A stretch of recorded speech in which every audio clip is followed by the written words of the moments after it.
is going on, everybody? My name is Nick, and welcome to episode 19 of the Good Schmidt podcast, in which I'm going to be talking about the NFL playoffs and specifically predicting the wildcard weekend games. So let's jump right into it here. First, starting with the schedule of the games, and then I will go game by game here and give my predictions. So we've got 2 days of triple header action of this super wildcard weekend coming up here. Starting with the Indianapolis Colts taking on the Buffalo Bills on CBS at 12:05 p.m. Central Time. Then we've got the Rams and the Seahawks on Fox, the Buccaneers at Washington on NBC. And then on Sunday, we've got the Ravens and the Titans on ESPN and ABC at 12:05. And then the Bears and the Saints on CBS at 3:40. And the Browns and the Steelers rounded out on NBC at 7:15. So we're going to start with the first game on the schedule here, and it is the Bills and the Colts.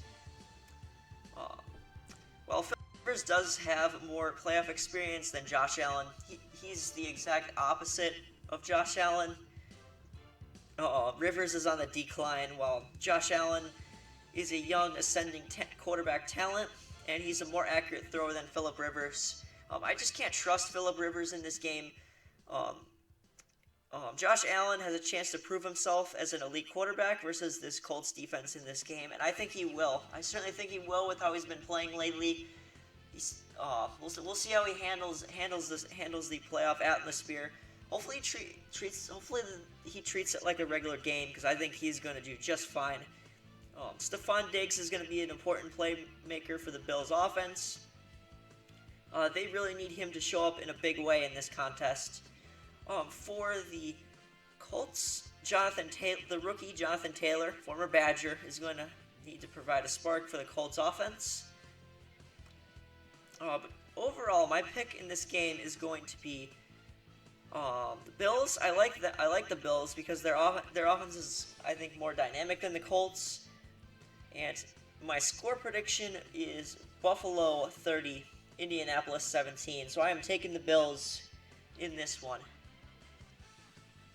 Next game is the Seahawks and the Rams.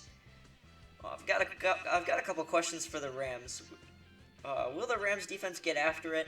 I know they can, but they have faltered at times, so we'll see. We'll see about the Rams defense. Is Jared Goff going to play? He broke his thumb, actually, against the Seahawks a couple weeks ago. So is his thumb good? That's what I'm wondering. Even if Jared Goff plays, though, in this game, he may or may not play, but even if he plays, I still like the Seahawks. I feel like Russell Wilson's going to push the ball down the field to his receivers a fair amount in this game. He's going to be looking for Metcalf, Tyler Lockett, etc. And I think the Seahawks defense is going to be good enough to slow down the Rams. So I'm going to pick the Seahawks in this one, 24-20 over the Rams. Next game is the Buccaneers at Washington. I can't believe Washington's hosting a playoff game, much less in the playoffs. But somebody had to make the playoffs in the NFC East, and it was Washington. Anyways, I think Tom Brady is going to play well in this game for Tampa. He's got plenty of weapons to throw to. Washington is going to be tough on Tom, I think, though.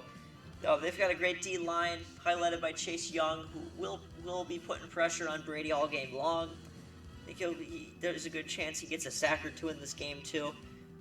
However, Washington's offense is absolutely atrocious. It's terrible for a playoff team. They're a complete joke of an offense. They do have a couple of playmakers on offense in Gibson, their good running back, and then Terry McLaurin's a good receiver. But there's really not much else there for Washington. I mean, Alex Smith's story is really cool, and it's inspiring, but I don't think he's going to play well enough to win this game. And I don't even think this game's going to be close. My pick is Buccaneers 38, Washington 9. So I'm going with a blowout win for the Buccaneers. And I'm going to move on to Sunday's games here. We've got the Titans and the Ravens. This is a rematch of last season, so I think this will be very exciting.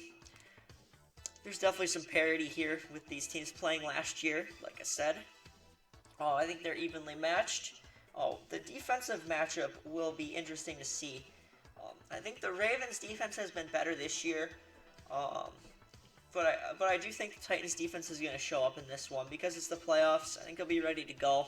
They are a well-coached team. Mike Vrabel, I think, will have his guys ready in this one.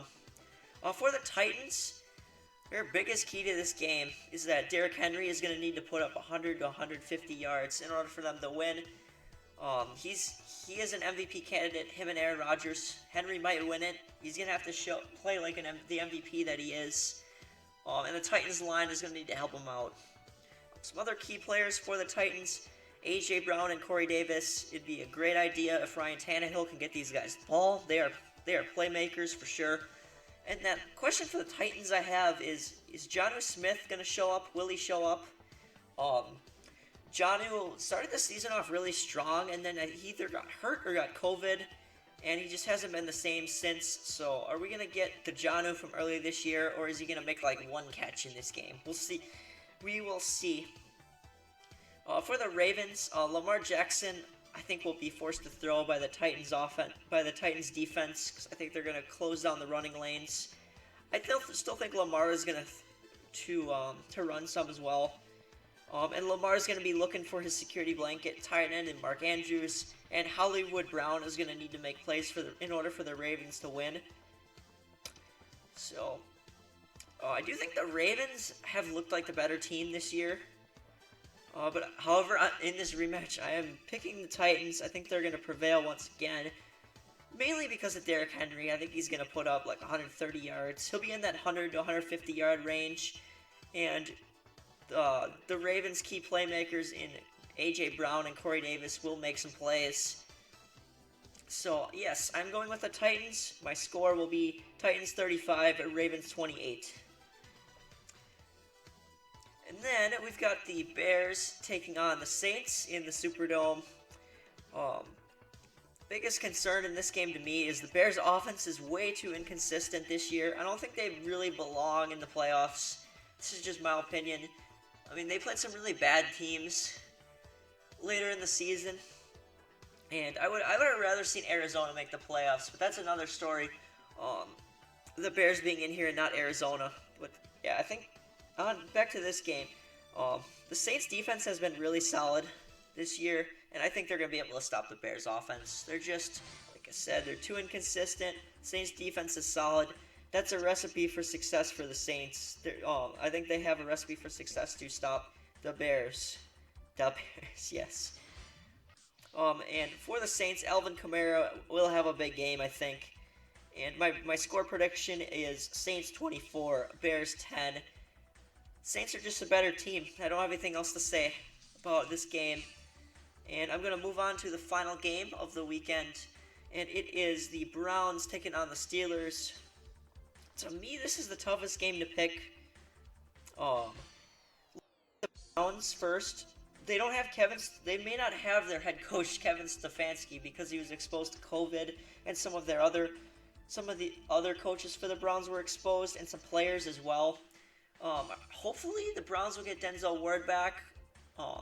He's one of those players that was exposed. If he doesn't play, boy, the Steelers are gonna have a field day. So for the Steelers, Ben and the offense are going to need to make big plays. He's got several options to throw to. He's got Chase Claypool, Juju Smith-Schuster, or Deontay Johnson. I do think there's going to be several big plays here by the Steelers offense, as long as they don't drop the ball too many times, because Steelers do have the most drops in the NFL. The Browns cannot count on that, though. They're going to have to press up on the Steelers receivers. So, the Browns are going to need strong performances from Nick Chubb, their running back. Baker Mayfield is going to need to get the ball to Jarvis Landry in order for them to win. And yeah, this game is really, like I said, I'm repeating myself again. This game is really tough to pick because I feel like these teams are pretty evenly matched. They know each other well. They just played last week. The Steelers didn't really show much, so I feel like they're really going to come out hard in this game. Yeah, my gut is telling me the Steelers based on past history, but the Browns have been playing so well lately. So I was torn when I was thinking about predicting this game. I am going to go with my gut, though. I'm picking the Steelers in this one, 34-27. And that wraps out my wild card weekend predictions. Hopefully you all enjoyed. And go tune into these games this weekend. There's some really good ones, especially in the AFC. So once again, my name is Nick. This has been the Good Schmidt Podcast, and I am signing out.